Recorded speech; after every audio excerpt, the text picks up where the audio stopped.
এখানে কালকে সন্ধ্যার সময় আমি যা দেখছি, এখানে যখন এই যে এই প্রধানমন্ত্রী পদত্যাগ কথা তখন জনগণ সব উপরে মানে ভিতরে ঢুকে প্রথমে ওই জায়গায় স্থানীয় গাড়িগুলো আগুন দিছে, আগুন দেওয়ার পরে উপরে উঠে গেছে, সব উঠছে, ওঠার পরে তো ওরা বাঁচার জন্য অনেকগুলা গুলি করছে, কিন্তু যখন গুলি শেষ হয়ে গেছে তখন আর বাঁচার নাই, ও প্রত্যেকের আগুন দিয়ে দিছে। দর্শক, শুনছিলাম যাত্রাবাড়ি থানার এক্সক্লুসিভ ঘটনার দৃশ্যপট। একজন পথচারী বলছে সেই যাত্রাবাড়ি থানায় কিন্তু সেই ব্যাপক মারামারি, হট্টগোল এবং গোলাগুলি হয়েছে। এক পর্যায়ে কিন্তু আমরা বিভিন্ন স্থানে লাশ পড়ে থাকতে দেখেছি। দেখানোর চেষ্টা করছি সেই চিত্র, সঙ্গেই থাকুন।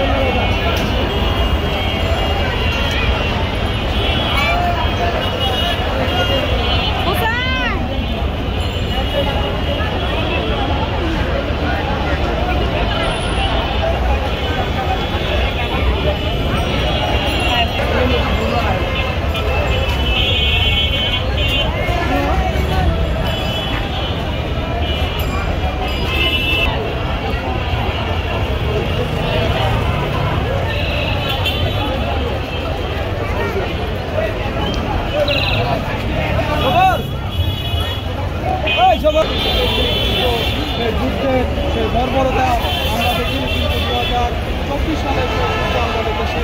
আজকে তার কিন্তু আমরা প্রতিফলন আমরা দেখতে পাচ্ছি। এই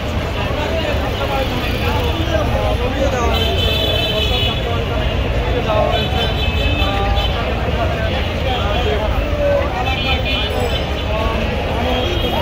ঘুরে গেছে, দেখছেন যে কী ধ্বংস হয়েছে, কত মানুষ মারা গিয়েছে সেটা দেখার জন্য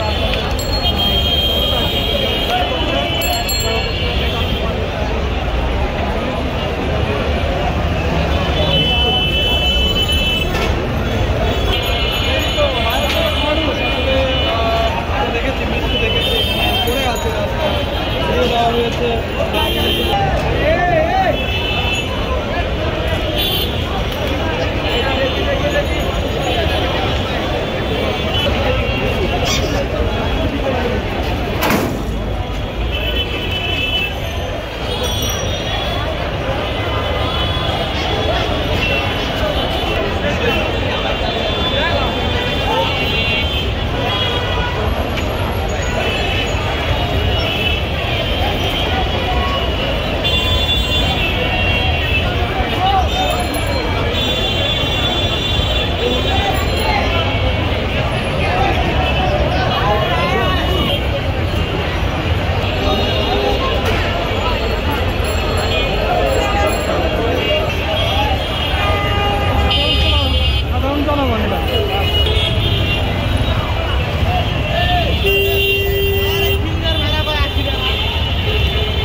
সত্য, বস্তুনিষ্ঠ ও নিরপেক্ষ দৈনিক জনবাণী।